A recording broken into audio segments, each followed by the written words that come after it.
ला हौला वला कुव्वता इल्ला बिल्लाह अल अलीय्यिल अज़ीम। अऊज़ु बिल्लाहि मिनश शैतानिर रजीम। बिस्मिल्लाहिर रहमानिर रहीम। अल्हम्दुलिल्लाहि रब्बिल आलमीन बारिइल खलाइक़ि अजमईन बाइसिल अंबियाइ वल मुरसलीन वस्सलातु वस्सलामु वत्तहिय्यतु वल इकराम अलल बशीरिन नज़ीर अस्सिराजिल मुनीर सय्यिदना व नबियना व शफीअना इंशा अल्लाह अबुल क़ासिम मुहम्मद।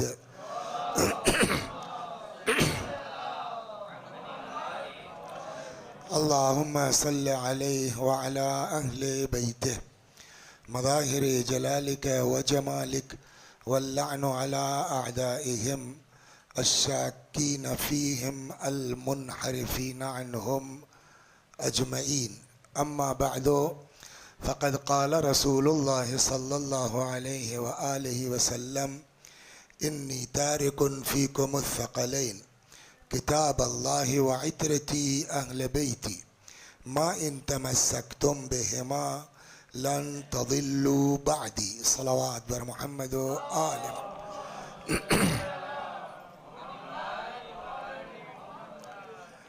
हज़रत ख़त्मी मरतबत सल्लल्लाहु अलैहि व आलिहि वसल्लम की ये हदीस मुबारक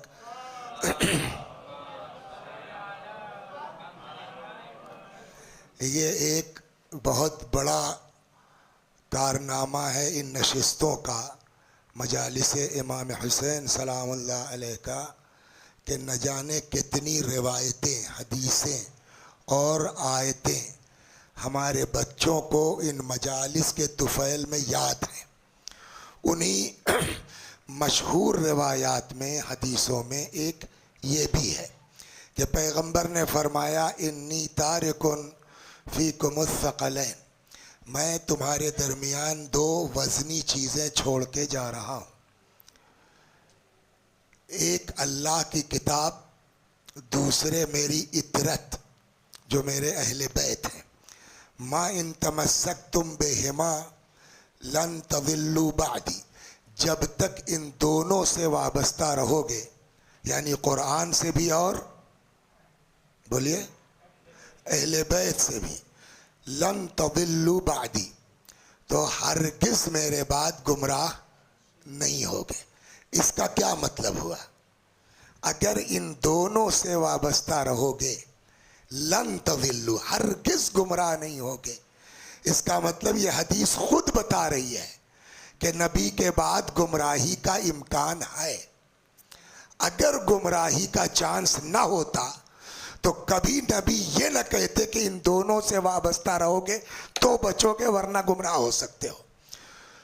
तो इन दोनों से वाबस्ता रहोगे, और इनका दोनों का आपसी रिलेशन ये है कि लन यफ्तरिका, एक दूसरे से जुदा नहीं होंगे, हत्ता यरिदा अलैयल हौद यौमल क़ियामा, यहाँ तक के क़ियामत में हौज़े कौसर पर आन के मुझसे मिलने में।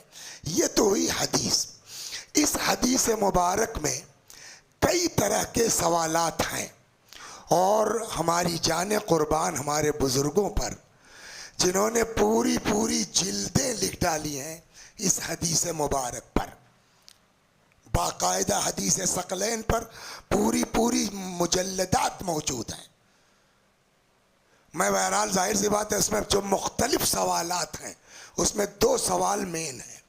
एक, नबी ने क्या फरमाया, इसलिए कि जब आप जाएंगे इस रिवायत को देखेंगे तो अलग अलग अल्फाज मिलेंगे। इन्नी तारिकुन फ़ीकुमुस-सक़लैन, इन्नी मुख़लिफ़ुन फ़ीकुमुस-सक़लैन।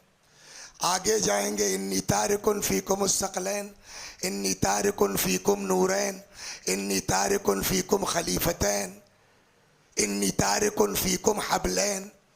और आगे जाएंगे इन्नी तारिकुन फ़ीकुमुस-सक़लैन किताब अल्लाह व इत्रती अहले बैती। बाज़ कहते हैं किताब अल्लाह व सुन्नती। तो एक सवाल तो यहाँ ये है कि नबी ने क्या फरमाया। दूसरा सवाल आता है कि नबी ने क्यों फरमाया। क्या फरमाया पर मैं इसलिए नहीं रुकूंगा कि उससे बहुत आपको कोई फ़ायदा मिलने वाला नहीं है। ये हौजे की बहस है, मदरसे की बहस है। इसको मेंबर पर लेके आने से, आपका टाइम ख़राब करने से कोई फ़ायदा नहीं है। आइए दूसरे, इसलिए कि मशहूर हमारे यहाँ है। अब वहाँ जहाँ इल्मी बहस होगी वहाँ ये सवाल होगा कि क्या फरमाया, लेकिन जब आप ये मेंबर पर आइएगा तो डिसाइड करके आइए कि क्या फरमाया। मशहूर है कि नबी ने फरमाया, मैं तुम्हारे दरमियान, बोलिए, दो चीज़ें छोड़ के जा रहा हूँ वज़नी, एक अल्लाह की किताब, दूसरे मेरी इतरत, मेरे बच्चे, मेरे अहले बैत। दूसरा सवाल ये, नबी ने क्यों फरमाया? ये नबूवत, रिसालत, माअज़ल्लाह बादशाहत है कि बाप के बाद बेटा, बेटे के बाद पोता, पोते के बाद उसका बेटा। यहाँ भी तो वही हुआ, रसूलुल्लाह, उनके बाद उनके दामाद, उनके बाद नवासे, फिर उनका बेटा, फिर उनका बेटा। अल-अयाज़ु बिल्लाह, माअज़ल्लाह, ये नबूवत क्या बादशाहत है? ये एक ऐसा सवाल है कि जिसका जवाब हमारे बच्चों को पता होना चाहिए। सलवात पर मोहम्मद व आले मोहम्मद। बहुत वक्त आपका नहीं लूंगा। तो अब गुफ्तगू का महवर क्या हुआ कि रसूलुल्लाह ने क्यों फरमाया। देखिए, आज का ज़माना जो है, हमको बहुत मेहनत करने की ज़रूरत नहीं है। पुराने ज़माने के लोग मालूम हुआ एक एक हदीस ढूंढने के लिए पूरी पूरी किताब छानते थे, दो दो चार चार दिन लग जाते थे। मरहूम कोलैनी रहमतुल्लाह अलैह मीलों का सफर करते थे एक हदीस सुनने के लिए। पैर में जख्म आ गए, वो कपड़ा बांध के चलते थे। तो वो जमाना उन लोगों का था, खुदा उनकी कब्रों पर रहमत नाजिल करे। आज हम लोगों को कुछ करना नहीं है, बहुत इतना काम हमारे बुजुर्ग कर गए हैं कि हमको खाली उन्हें पढ़ लेना है और कुछ जहमत की जरूरत नहीं है उसमें। अब आप जब आइएगा, मैंने कहा ना, खुद हमारे हिंदुस्तान में अबकातुल अनवार इसी मौजू पर है, तो पूरी पूरी जिल्दें हैं, बुजुर्गों ने लिखी है।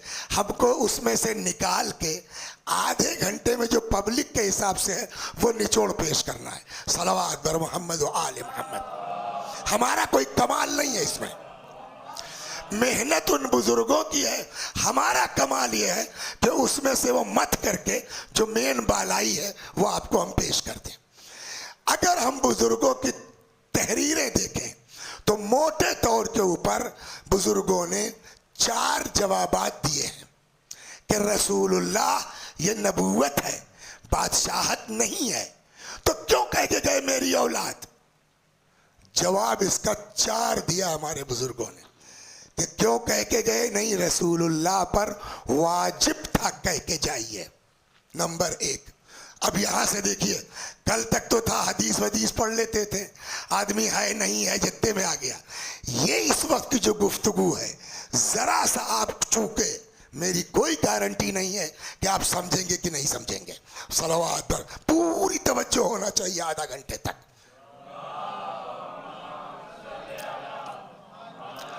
तो मोटे तौर पर हमारे बुजुर्गों ने कितने जवाबात दिए हैं? 4। नंबर 1, फितरत का तकाजा था कि रसूलुल्लाह कह के जाएं, इन्नी तारिकुन फीकुम मुस्तक़िलन। खूब याद रखिएगा इसको। 1 क्या बोलिए शाहीन साहब, साथ साथ चलिए। फितरत का तकाजा है कि कहिए इन्नी तारिकुन। 2 मनसब का तकाजा है, कहिए इन्नी तारिकुन फीकुम मुस्तक़िलन। 3 कुरान का हुक्म है, कहिए इन्नी तारिकुन फीकुम मुस्तक़िलीन। 4 पैगंबर के मिजाज से बईद था कि बगैर कहे चले जाए, इन्नी तारिकुन फीकुम मुस्तक़िलीन। तो कितने जवाबात हुए? फितरत, मनसब, हुक्म कुरान और मिजाज। अब इसको जल्दी जल्दी हम 5-5 मिनट में चारों को समझाते हैं। सलवात पर मोहम्मद व आले मोहम्मद।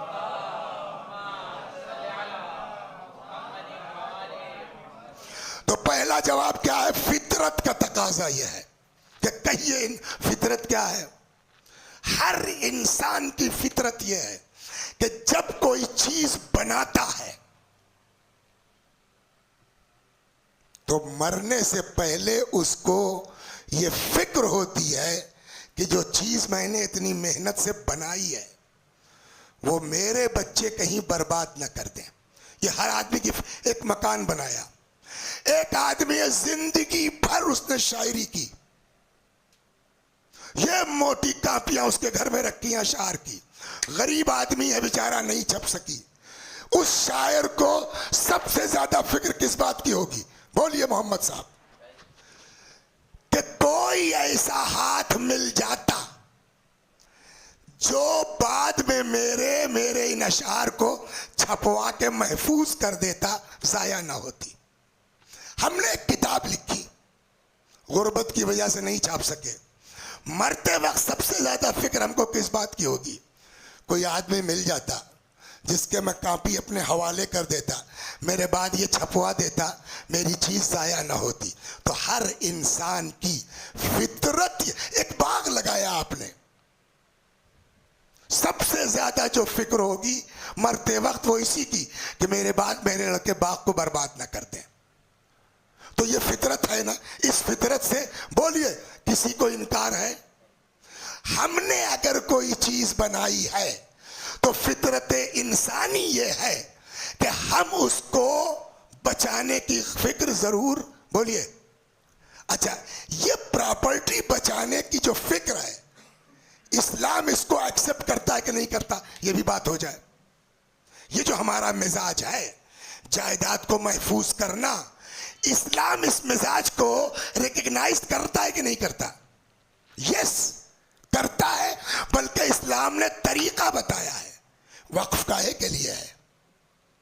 वो जो बाग मेरे बाप वक्फ करके चले गए, अगर वक्फ ना होता, हर साल बेचता मैं एक टुकड़ा, नई कबा पहनता, ठाट से घूमता, हज जियारत करता, लेकिन मेरे बाप ने वक्फ कर दिया। क्यों? औलाद के हाथ बंध जाएं मगर जायदाद महफूज रहे। ये फितरत है आदमी की कि नहीं है? बोलिए। एक साहिबे बाग को बाग बचाने की फिक्र का हक है, एक शायर को अपना दीवान बचाने की फिक्र का हक है, एक किताब वाले को अपनी किताब बचाने की फिक्र का हक है। वो नबी जिसने इस्लाम को फैलाने के लिए कूड़े खाए, साहिर कहा गया, जादूगर कहा गया, दीवाना कहा गया, जब नबी इस दुनिया से जाने लगेंगे तो क्या उनको फिक्र नहीं होगी कि जिस दीन को इतनी मेहनत से मैंने फैलाया है, कोई मजबूत हाथ मिल जाता जो अपनी जान दे के मेरी जायदाद बचा लेता? ये फितरत है कि नहीं है? और अब नबी ने देखा कि दुनिया में मेरे बच्चों के अलावा कोई ऐसा नहीं है जो अपना गला कटा के मेरी जायदाद बचाए। लिहाजा नबी ने फरमाया, इन्नी तारिकुन फीकुम सक़ल है, सलवात पर मोहम्मद व आले मोहम्मद। ये फितरत।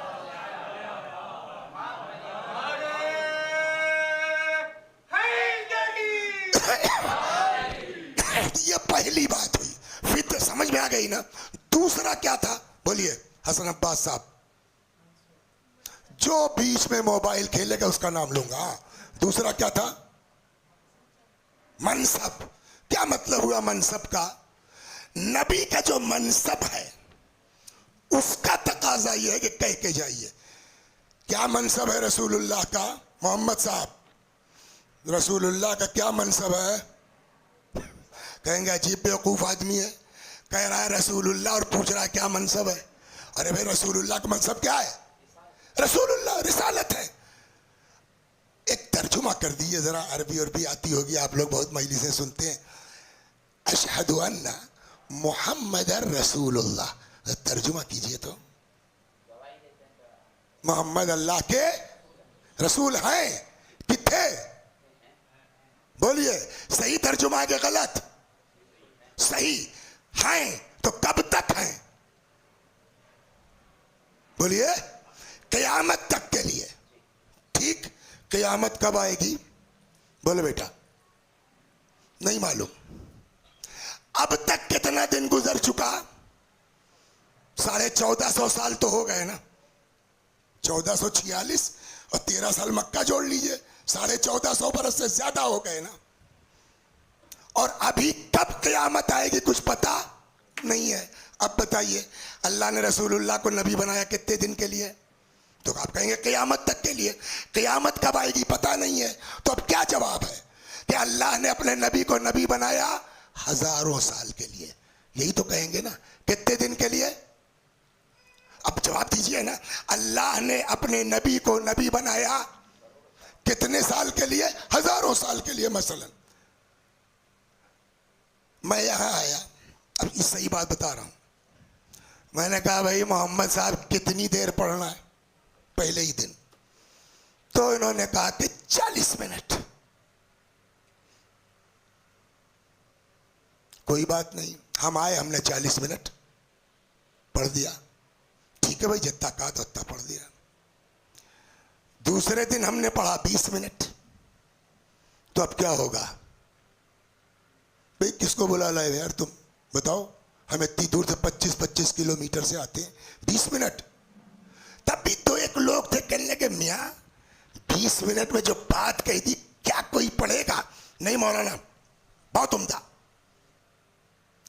तीसरे दिन आए, हमने पढ़ा 10 मिनट। अब मुखालफत की तादाद ज्यादा हो गई। चौथे दिन आए, हमने कहा कि लोगों माह मुबारक रमज़ान का महीना है। तो माह मुबारक रमज़ान है, इस महीने में दुआ कबूल होती है, दुआ मुस्तजाब होती है, अमाल मकबूल होते हैं। दुआ कीजिए अल्लाह से खुदा तौफीक दे। अस्सलामु अलैकुम व रहमतुल्लाहि व बरकातुहू। 1 मिनट में नीचे आ गए। अब बोलिए, कोई साथ देने वाला है मेरा?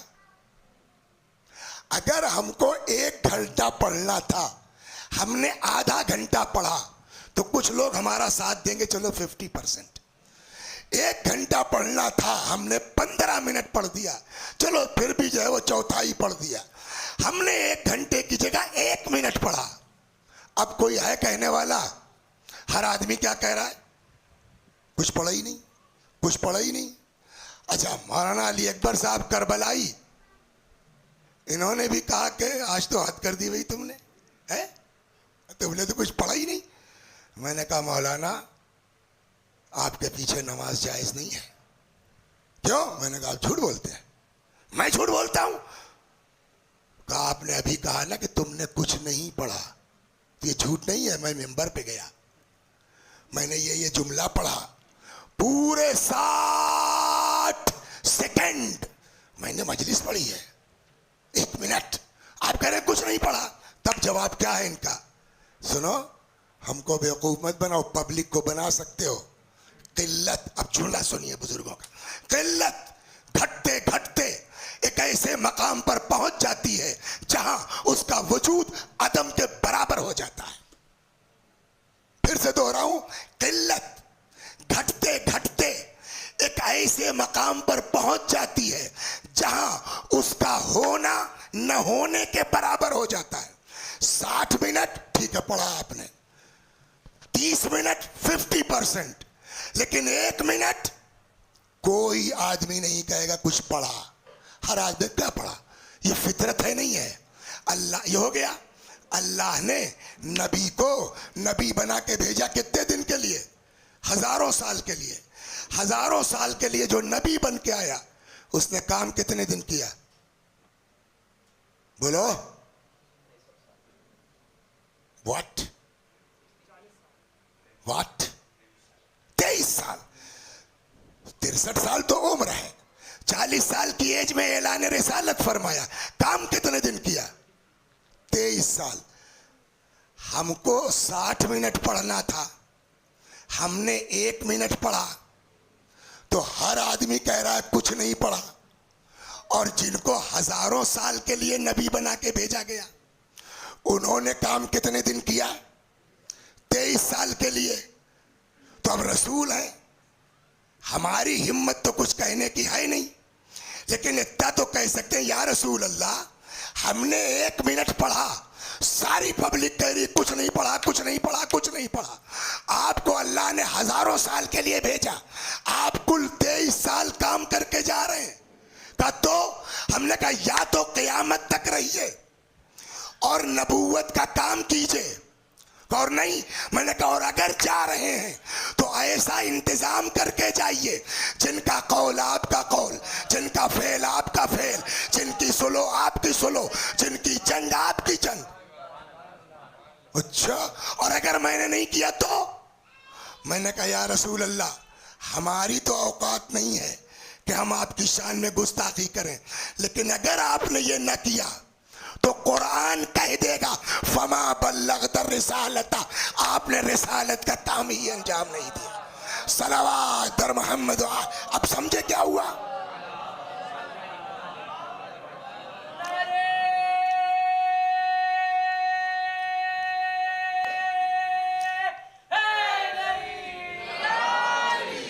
तो मनसब का तकाजा है। पहला क्या था? फितरत। अब दूसरा क्या हुआ? बोलिए।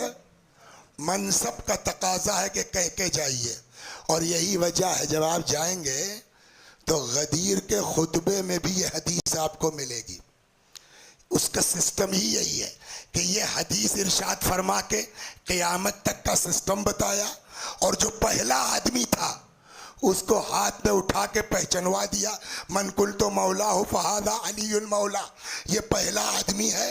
सिस्टम ये है, जो जाता जाएगा बाद वाले को बताता जाएगा। तो ये 2 हो गया।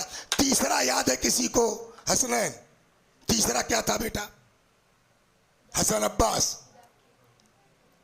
हुक्म खुदा। संत क्या है तीसरा?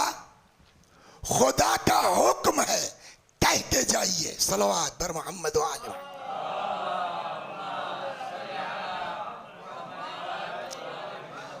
खूब कहाँ है खुदा का हुक्म भाई कुरान में?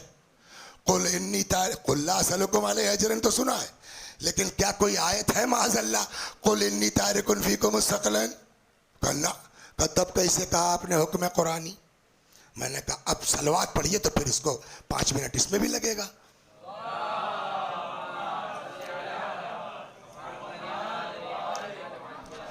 क्योंकि कुरान मजीद में एक जगह जनरल हुक्म है हर मोमिन के लिए। क्या? कि कुतिबा अलैकुम। अभी मजलिस तो समझता नहीं हूं मैं फ्रेंच, लेकिन ये आयत पढ़ी थी ना रमजान वाली, कुतिबा अलैकुम सियाम कमा कुतिबा अलल्लज़ीना मिन क़ब्लिकुम। क्या मतलब हुआ इसका? कुतिबा, तुम्हारे ऊपर रोजे लिख दिए गए हैं, यानी वाजिब कर दिए गए। सेम यही लफ्ज है, इरशाद होता कुतिबा अलैकुम इज़ा हदरा अहदुकुमुल मौत, तुम्हारे लिए लिख दिया गया है। तो वहां पता चला कि लिख दिया का मतलब वाजिब। यहां मुफस्सिरीन उलमा कहते हैं अगर वाजिब नहीं भी तो इंतहाई ताकीदी मुस्तहब जरूर है। क्या?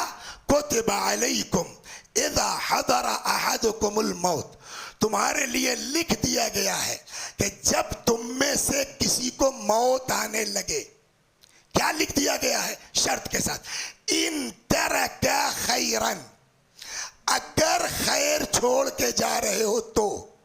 सनीमा हाल छोड़ा है उससे बहस नहीं है, अगर कुछ खैर छोड़ के जा रहे हो तो। क्या लिख दिया गया है? अल-वसिय्या, अपने बाद वालों के लिए, अकरबा के लिए, वालिदैन के लिए क्या करके जाओ? बोलिए। वसीयत। तो हुक्म कुरानी है कि अगर कुछ खैर छोड़ रहे हो, शर्त क्या है? अगर कुछ खैर छोड़ रहे हो तो अपने बाद वालों के लिए वसीयत करो। हुक्म खुदा है। रसूलुल्लाह की जिंदगी में भी कुछ खैर है? हाँ माज़अल्लाह। वो क्या छोड़ के जा रहे हैं? कहा वो छोड़ के क्या, पहले ये तय करो वो लेके क्या आए थे, तब तय होगा छोड़ के क्या जा रहे हैं। अब लेके क्या आए थे में कल ही सुना होगा फिर आपने, हुवल्लज़ी, बोलो, बाअस। हाँ आगे, मिनहुम नंबर 1 यतलु अलैहिम आयातिही, 1 वयुज़क्कीहिम 2, वयुअल्लिमुहुमुल किताब 3, वल हिकमा 4। तो कितनी चीजें लेके रसूलुल्लाह आए यहाँ? 4 चीजें। तज़किया नफ्स, तिलावत किताब, तालीम किताब और तालीम हिकमत, यही 4 लेके आए ना। तो अब जब जाएंगे तो क्या छोड़ के जाएंगे? यही 4 छोड़ के जाएंगे ना। इन चारों में एक का नाम है हिकमत। क्या है? हिकमत के बारे में पढ़िए कुरान क्या कहता है। आयतुल कुर्सी से थोड़ा आगे पढ़िएगा। युतल हिकमत मन यशा, अल्लाह जिसे चाहता है हिकमत देता है। वमन युतल हिकमत फकद ऊतिया खैरन कसीरा, और जिसको हिकमत दे दी उसको खैरे कसीर दे दिया। तो पैगंबर की चौथाई प्रॉपर्टी क्या है? खैरे कसीर। तो कुल प्रॉपर्टी कितना बड़ा खैर होगी। और कुरान ने क्या कहा? अगर खैर छोड़ के जा रहे हो तो वसीयत करके जाओ। बताओ मुसलमानों, पैगंबर क्या वसीयत करके गए? इसलिए पैगंबर को हुक्म खुदा है, कह के जाइए इन्नी तारिकुन फीकुम मुस्तक़िल है। सलवात पर मोहम्मद और आले मोहम्मद, ये 3 चीजें हुई।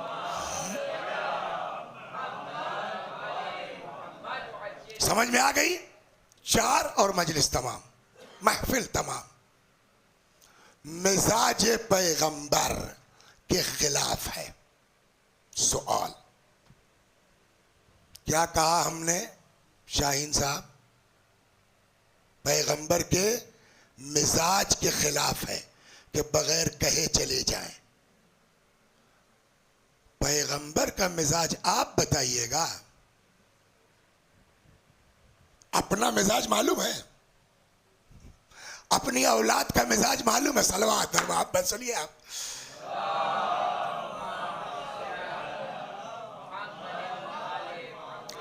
तो एक बुजुर्गवार थे, खुदा गरीक रहमत करे, 70-72 साल की एज थी उनकी। वो अक्सर हमारे मदरसे में आ जाते थे। मैं अपनी बीवी को तलाक दूंगा। अच्छा हम लोग जो है वो, अच्छा उनके पोते पोतियां तो वो पीछे पीछे लड़का है कि अब्बा को समझाइए। खैर हम लोग समझा बुझा के हटाते थे। वो अपना मैं तलाक दूंगा। आखिर में कहना शुरू किया कि मदरसे वालों को कुछ नहीं आता, सब जाहिल है, मेरा तलाक नहीं पढ़ पा रहे हैं। 70 बरस की उम्र में आपको समझ में आया अब के बीवी मेरी कितनी गड़बड़ है? अगर 20 साल 25 साल की उम्र में शादी हुई थी तो आज साहब 40 बरस के बाद, 45 बरस के बाद समझ में आया आपको? 1 2 वसी हसन साहब ने कहा मैंने अपने लड़के को आग कर दिया है। ओह क्यों? ये है और ऐसा है और वैसा। कहा आप तो अपने लड़के से बड़ी मोहब्बत करते थे, ये अचानक क्या हुआ? मैंने कहा भाई मुझे क्या पता कि शादी के बाद कम वक्त ऐसा बदल जाएगा। तो जो आदमी 30 बरस तक अपने लड़के का मिजाज ना समझ पाए, जो आदमी 40 साल तक बीवी का मिजाज ना समझ, अच्छा छोड़िए बीवी, अपना मिजाज बताइए आता है हमको? कभी कभी बड़ी से बड़ी बात कह दीजिए, आदमी मुस्कुरा के टाल जाता है, नहीं बुरा लगता? होता है नहीं होता? और कभी इशारे में कोई बात कह दी, वो ऐसा जाके दिल में लगती कि बरसों नहीं निकलती। तो हमको अपना मिजाज तो पता नहीं है, तो मामूली मामूली बात को बुरा मान जाते हैं, बड़ी से बड़ी बात पे हंस देते हैं।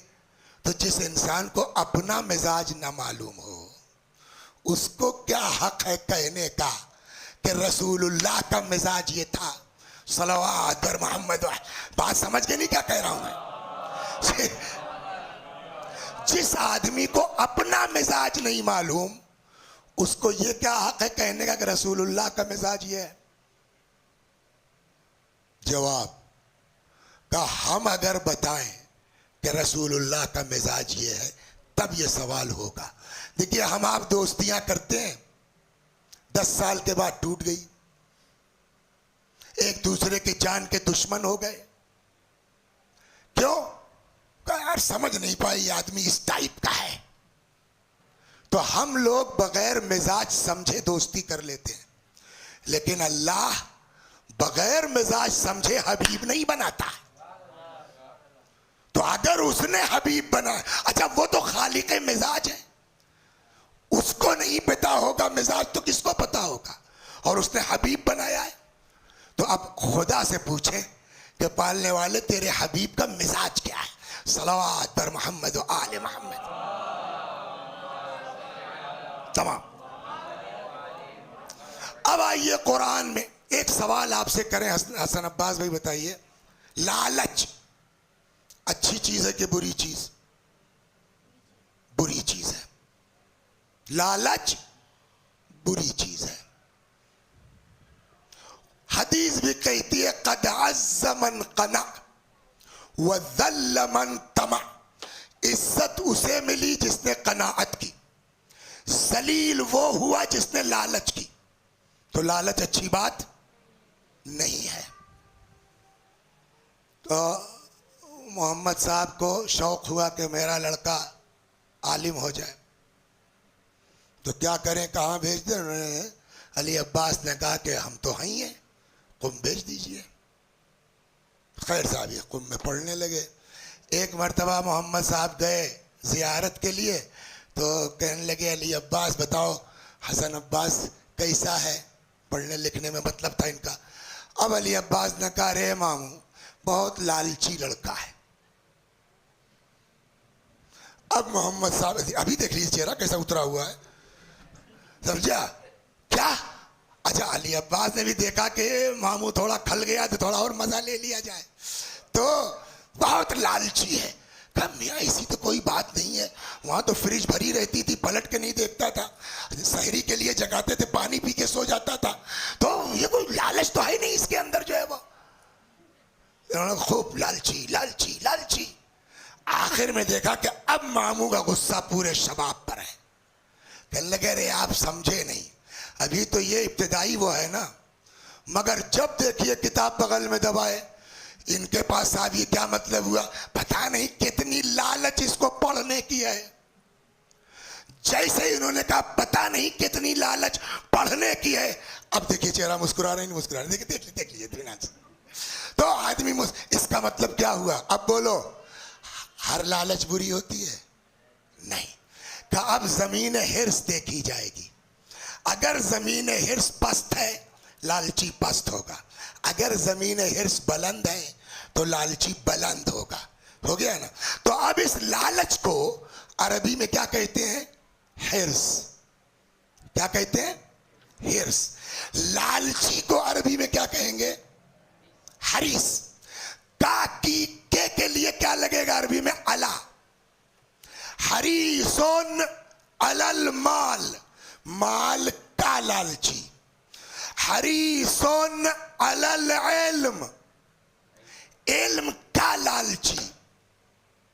कुरान ने अपने हबीब के लिए यही लफ्ज इस्तेमाल किया है। इरशाद होता हरीसोन अलैकुम। अब मैं लालच का लफ्ज नहीं इस्तेमाल करूंगा, कोई बीच से काट के लगा दे गुस्ताखे रसूल, मैं वही लफ्ज यूज करूंगा जो कुरान ने कहा है। क्या कहा कुरान ने? हरीसोन अलैकुम, ये तुम्हारा हरीस है। किसका हरीस बोलिए? इंसानों का। काहे के हरीस है? हमारे माल के, हमारी दौलत के, हमारे बाग के। का वो तो पहले ही दिन कह दिया था अबू तालिब से, चचा इन लोगों से कह दीजिए कि एक हाथ पे चांद और एक हाथ पे सूरज रख दें, मैं हिदायत से बाज नहीं आऊंगा। तो अब इस एतबार से ये हरीस हैं उम्मत के। काहे के हरीस हैं? माल के ना, दौलत के ना, फिर हिदायत के। काहे के हरीस हैं? और अगला फिक्रा भी बता रहा है कि हिदायत के। ये पूरी आयत के हरीसुन अलैकुम बिल मुमिनीना रऊफुन रहीम। मेरा नबी तुम्हारा हरीस है और मोमिनीन के लिए रऊफ और रहीम है। क्या मतलब हुआ? यानी जब तक मोमिन नहीं हो तब तक इनको लालच है कि मोमिन हो जाए, और जब मोमिन हो गए तो रऊफ और रहीम है। तो पैगंबर का मिजाज समझ में आया। नबी का मिजाज क्या है बोलिए हादी साहब? अब तो समझ में आया रसूलुल्लाह का मिजाज। ये हरीस हैं उम्मत की हिदायत के। रसूलुल्लाह का मिजाज क्या हुआ बोलिए मोहम्मद साहब? रसूलुल्लाह लालची है काहे के? हिदायत उम्मत के। हो गई बात। हिदायत उम्मत की लालच है, ये मिजाज है पैगंबर का। आदमी की रूह आसानी से नहीं निकलती, जो हरीस होता है, जब तक मकसद पूरा ना हो जाए। अब नबी का आखिरी वक्त आ गया। क्या सब लोग हिदायत पा चुके थे? बोलिए, नहीं तो अब नबी के अंदर ये लालच है कि सब हिदायत पा जाते। क्या करें?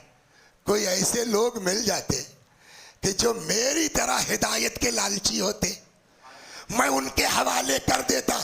अब नबी ने देखा पूरी उम्मत में मेरे बच्चों के अलावा कोई उम्मत की हिदायत की लालच नहीं रखता है। सलावत बर मोहम्मद व आले मोहम्मद।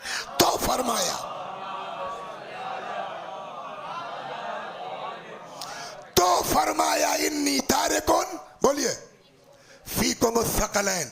और अब मैं ये जुमला कहता हूं इस मुकद्दमे के बाद 35 मिनट के 36 मिनट के, कि गदीर हो या ना हो, मन कुल तो मौला हो फहादा अलीउन मौला हो या ना हो, जो नबी की जगह आएगा उसको कम से कम नबी की मिजाज का तो आईनादार होना चाहिए। पैगंबर कहें या ना कहें, मिसाल के तौर पर अचानक आधी रात को वालिदा की तबीयत खराब हो गई, आपने मौलाना साहब को फ़ोन किया, ज़रा देखिए हुजूर। मैंने कहा मैं क्या कर सकता हूँ इस वक्त भाई? किसी डॉक्टर को फ़ोन करो। कहो बड़े डॉक्टर तो अभी मैंने, अरे मैंने कहा छोटा ही सही, डॉक्टर की जगह डॉक्टर लेगा। मुझको कहीं मजलिस पढ़नी थी, मैं नहीं पहुँचा। अब उन्होंने फ़ोन किया, वकील साहब मौलाना तो आए नहीं, आप ही पढ़ दीजिए। उनका मैं क्या पढ़ दूंगा भाई? मौलाना कुछ समझ में आया, डॉक्टर की जगह डॉक्टर आएगा, वकील की जगह वकील आएगा, खतीब की जगह खतीब आएगा। रसूलुल्लाह इस दुनिया से चले गए, अब हमको उनके जानशीन की ज़रूरत है। तो हमको तलाश करना पड़ेगा कि नबी का मिजाज क्या था। का नबी का मिजाज था हिदायत उम्मत की लालच का। अब यही चीज़ देखना पड़ेगी कि किसके अंदर माल की लालच है, दौलत की लालच है, हुकूमत की लालच है, किसके अंदर हिदायत की लालच है। जो हिदायत का लालची होगा वही इस जगह पर बैठने का हकदार होगा।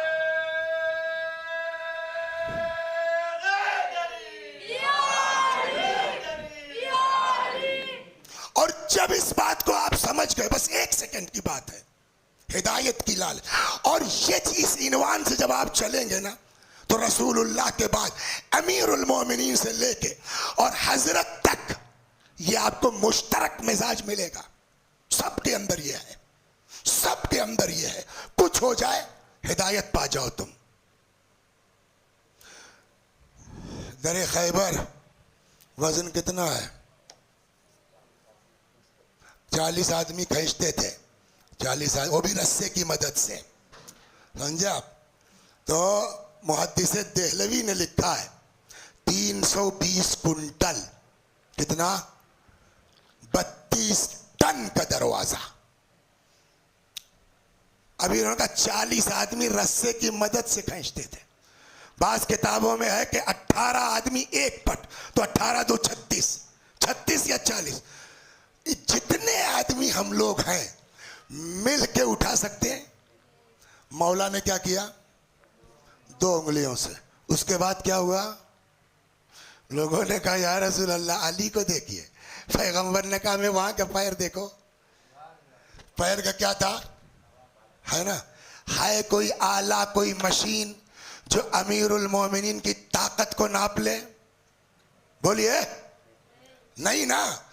इतनी ताकत वाला आदमी, वफात पैगंबर के बाद उसके गले में रस्सी का फंदा है।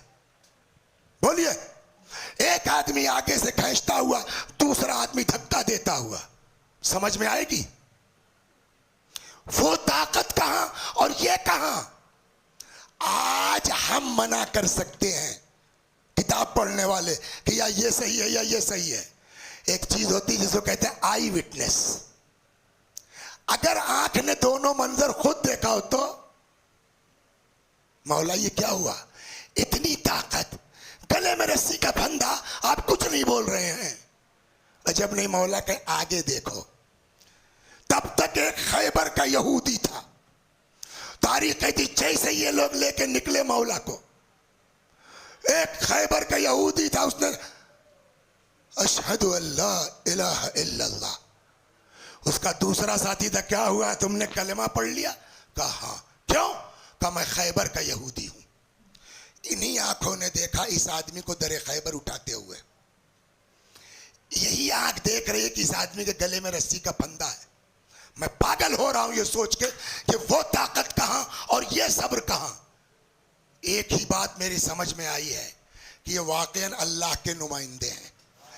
जब खुदा चाहता है इजहार ताकत करते हैं, जब खुदा चाहता है मुजाहिर सब्र करते हैं। अंदाजा हो गया मैंने कलमा पढ़ लिया। अजब नहीं, मुस्कुरा के मौला जवाब दे, समझ में आया? अगर एक यहूदी भी हिदायत पा सकता है, हम गले में रस्सी का फंदा डाल सकते हैं।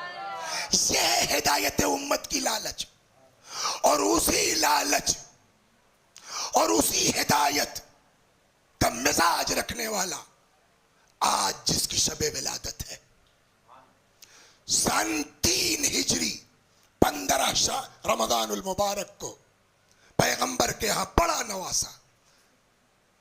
पैगंबर नहीं थे, मजे की बात यह, आए, हजरत को दिया गया। हजरत ने कहा भाई क्या नाम रखा?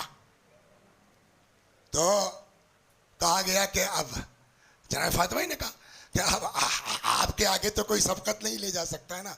तो रसूलुल्लाह ने कहा तो फिर मैं भी अल्लाह के आगे सबकत नहीं ले जा सकता, तो फिर रुको देखें अल्लाह क्या नाम रखता है। जिब्रील आ गए।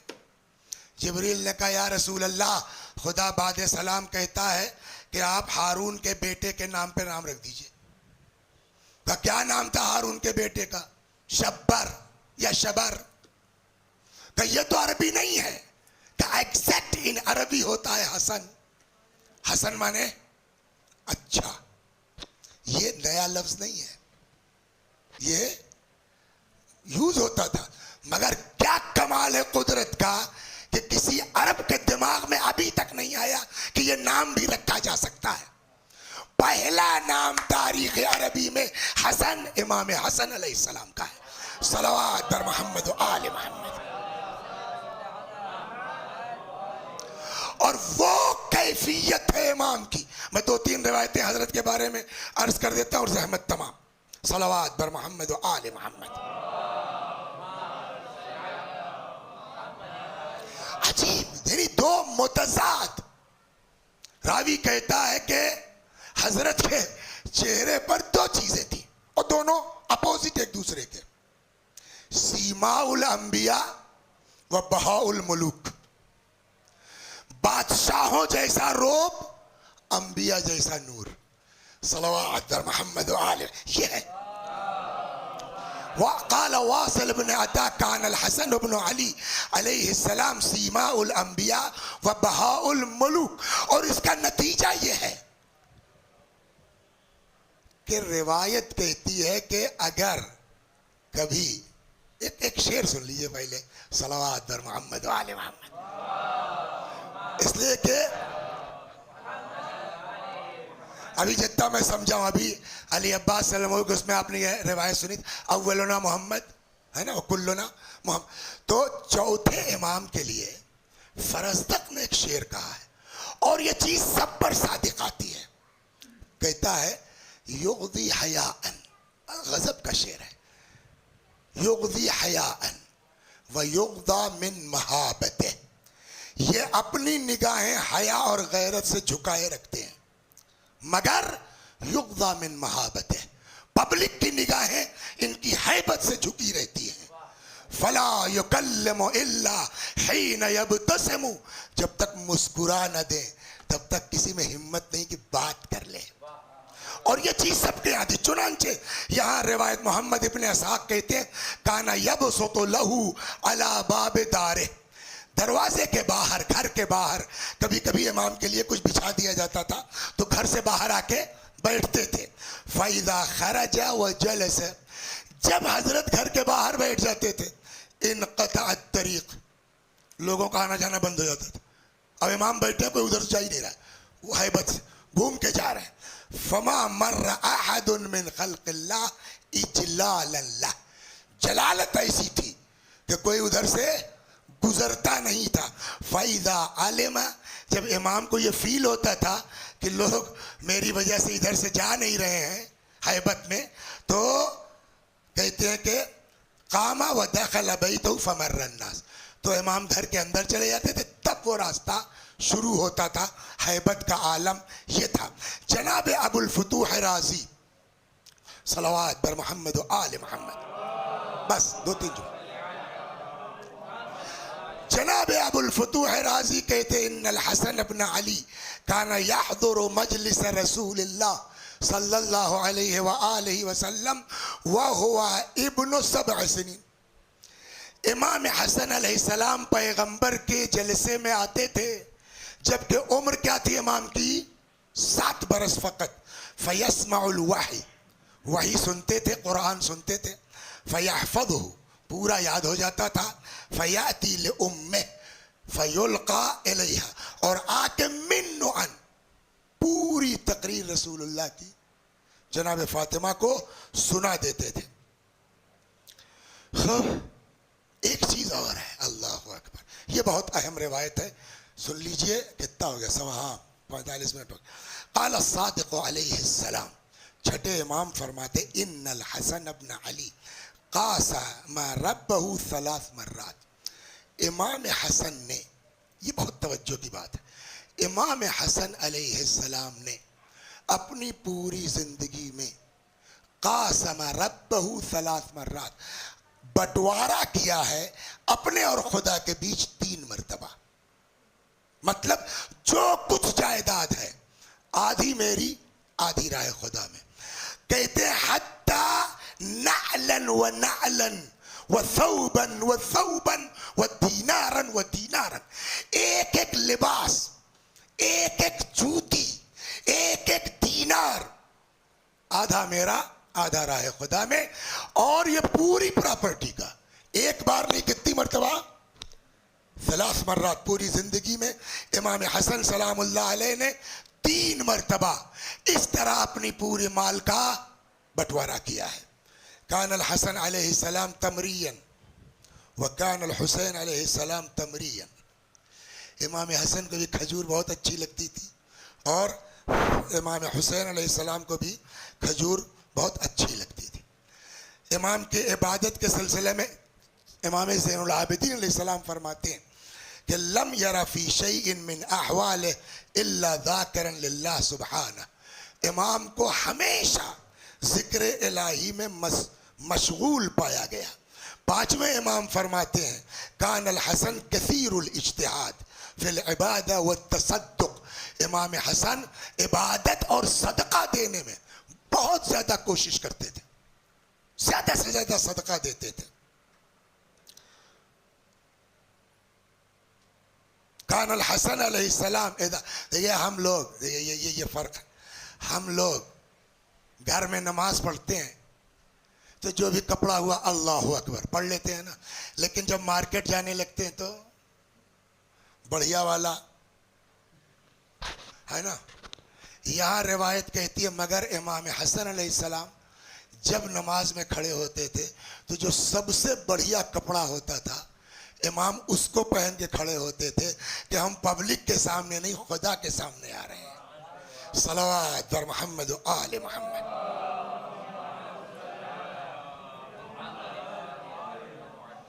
एक आदमी ने पूछा छठे इमाम से कि मौला सवारी से हज किया जा सकता है या पैदल ही जाया जाए?